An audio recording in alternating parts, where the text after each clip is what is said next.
Le week-end, c'est un bon moment pour aller voir des spectacles. Ils ont fait leur grand retour après une longue fermeture des salles due au Covid. C'est le cas du Théâtre des Variétés à Paris qui accueille en ce moment les mystérieuses Cités d'Or. Ce show musical s'inspire d'un célèbre dessin animé du même nom, créé voilà 40 ans et dont la série est toujours diffusée à la télé. C'est l'histoire de 3 enfants qui quittent l'Espagne en 1532 pour partir en Amérique du Sud à la découverte des mystérieuses cités d'or du peuple inca. Alors suis-moi, je t'emmène dans les coulisses de cette création pour explorer l'envers du décor. Salut l'info! C'est les mystérieuses cités d'or qui vous parlent. Marvin, Durel et Manon, venez avec moi dans la salle. Bonjour, je m'appelle Durel et j'interprète le rôle de Tao. J'ai 12 ans. Moi, je m'appelle Marvin, j'interprète du coup le rôle d'Esteban et j'ai 12 ans aussi. Bonjour, moi je m'appelle Manon, j'interprète le rôle de Zia et j'ai 13 ans. C'est bon pour tout le monde? Alors silence plateau, on y va. Ce jour-là, dans la grande salle du Théâtre des Variétés, Durel, Marvin, Manon et toute la troupe de comédiens-chanteurs réalisent le filage. C'est la répétition du spectacle sur scène. La scène s'appelle aussi le plateau. Qui n'a jamais souhaité voir le soleil souverain guider ses pas au cœur du pays inca, vers la richesse et l'histoire des mystérieuses cités d'or? Alors Tao, c'est un enfant qui vient du peuple de Mu. Son peuple est mort. Donc il a dû apprendre à vivre en autodidacte avec son cacatoès qui est Pichou. Moi, mon personnage c'est Esteban. C'est un enfant, en fait on ne sait pas s'il est espagnol ou inca. À sa naissance, il était dans un bateau avec probablement son père et un marin, qui du coup Mendoza, est allé le sauver et l'a ramené en Espagne, et du coup il a été orphelin et il va aller vers les cités d'or pour découvrir qui est son vrai père et ses origines. Alors Zia, c'est une fille inca, mais elle a été enlevée de son peuple par les Espagnols. Un jour, elle va décider de monter dans le bateau de Mendoza pour partir vers la cité d'or, et donc elle va croiser sur son chemin Tao et Esteban. C'est la première fois que Durel, Marvin et Manon sont les vedettes d'une comédie musicale. Les répétitions sont cool. Vous apprenez d'abord vos textes. Comment ça se passe? On a eu l'été pour apprendre notre texte. On a appris tranquillement. Puis la chorégraphe commençait à rajouter les chorés. Maintenant, on essayait de combiner ça en même temps en chantant. Bon, au début, c'était pas super simple. Mais en fait, c'était pas vraiment du travail, c'était plutôt du plaisir, on peut dire. Tout le monde nous donne des conseils et c'est super. Surtout pas de pression. Cette histoire nous transporte au XVIe siècle. Tao, Esteban, Zia et Mendoza, navigateurs espagnols, partent à la conquête du Nouveau Monde. Les auteurs, Elie Grimaldi et Igor de Chaillet, ont adapté la première saison du dessin animé Les Mystérieuses Cités d'Or en gardant ses grands thèmes, l'amour, l'amitié et l'honneur. On est prêt dans 3 minutes. Alors la mise en scène, qu'est-ce que c'est? C'est de mettre sur scène ce qui est écrit sur du papier. Nicolas Nebeau est le metteur en scène. Il dirige les artistes en leur donnant des indications sur le chant et la danse. Ensuite, il a fallu qu'on trouve les idées qui nous permettent de rendre possible ce qui était écrit. Voilà, donc il faut qu'on mette en place les décors, les vidéos, les costumes. C'est un peu un rôle de chef d'orchestre, c'est-à-dire de coordonner toutes ces équipes-là et évidemment les comédiens en les dirigeant sur le plateau. Donc, nous allons commencer par le final.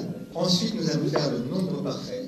Et ensuite, on fera des petites notes et on verra ce qu'on peut encore faire jusqu'à la fin de la journée. On est concentré, on se prépare tranquillement afin qu'on entende bien tout. Et lui, c'est Nicolas Lampérier. Il s'occupe de la création sonore. C'est un peu le décorateur des bruits.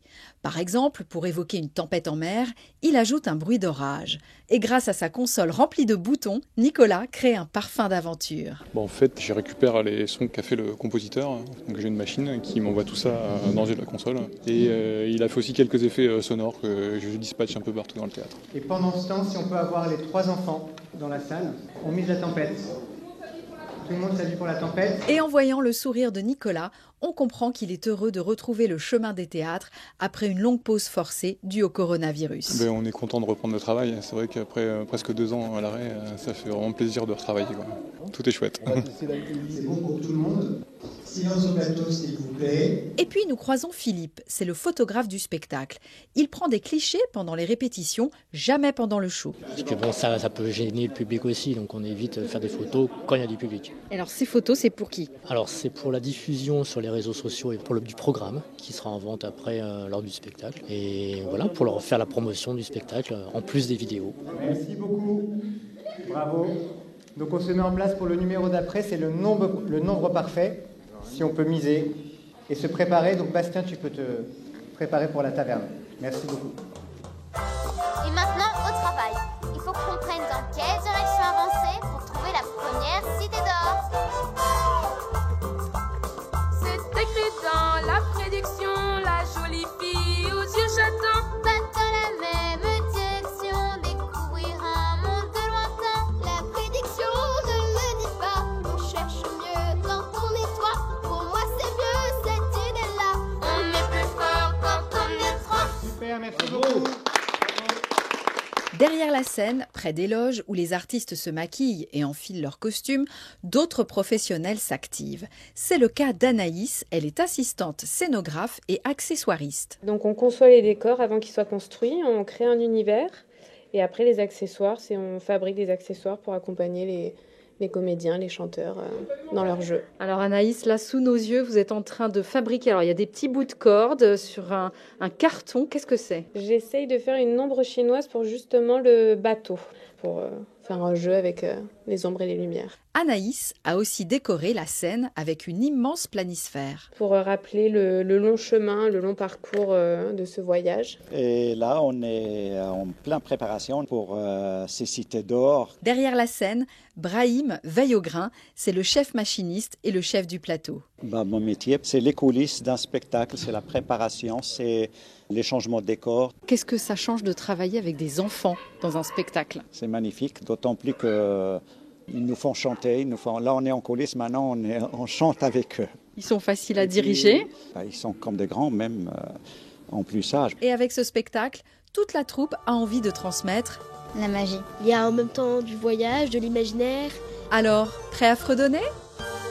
Enfant du soleil, tu parcours la terre, le ciel, cherche ton chemin, c'est ta vie, c'est ton destin.